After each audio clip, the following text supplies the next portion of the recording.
The dense woods loomed before us, their ancient trees standing tall like sentinels of forgotten secrets.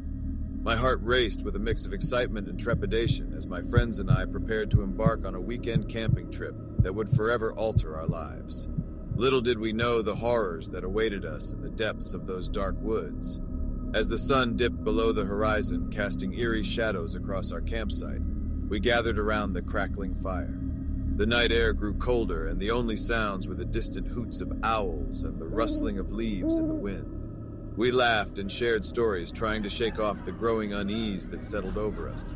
Matt, the self-proclaimed daredevil of the group, suggested a game to raise our spirits.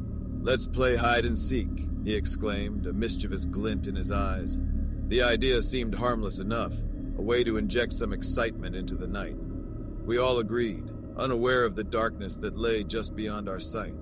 I volunteered to be the seeker, my heart pounding with anticipation as I counted to 100, my friends scattering into the inky blackness of the forest.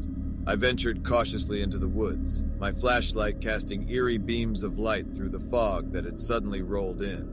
The trees seemed to whisper to one another, their voices carrying on the breeze like ghostly echoes. After what felt like an eternity, I stumbled upon the first hiding spot, a small clearing where Claire was crouched behind a tree. Relief washed over her face as I found her, the fear she had carried in her eyes evaporating. But something felt wrong. The woods had grown silent, as if holding its breath, and the wind no longer whispered through the branches. We continued our search, calling out names that were swallowed by the oppressive darkness. As I ventured deeper into the woods, my flashlight flickered and died, leaving me alone in the enveloping blackness. Panic welled up inside me, and a primal fear gripped my soul.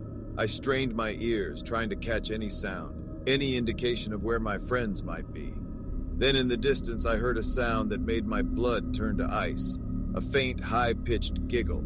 It echoed through the trees, bouncing off the trunks and reaching my ears in distorted waves. I stumbled forward, desperate to find the source of that chilling laughter. As I moved through the underbrush, the forest seemed to come alive around me. Shadows danced in my periphery, teasing and taunting. My heart raced, pounding in my ears, drowning out the sound of my own footsteps. Suddenly, I tripped over a gnarled root, falling to the forest floor with a thud. I lay there, disoriented and dazed, trying to catch my breath.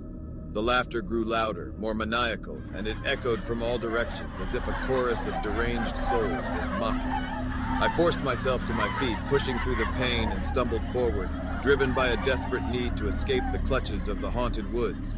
Finally, I burst into a small clearing, gasping for breath. My friends stood there, their faces twisted in terror, their eyes wide with horror. They spoke in hushed whispers, recounting their own encounters with the sinister presence that haunted these woods.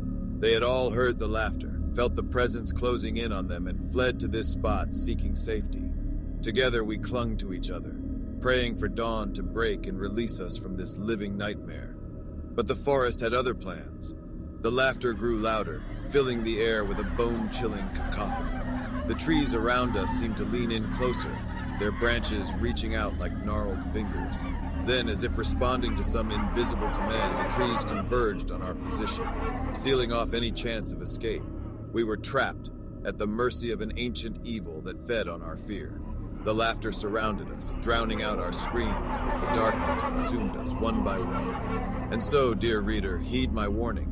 If ever you find yourself venturing into the deep woods, be wary of the laughter that echoes through the night. For within those haunted depths, an evil lurks, waiting to claim its next victims. And once it finds you, there is no escape.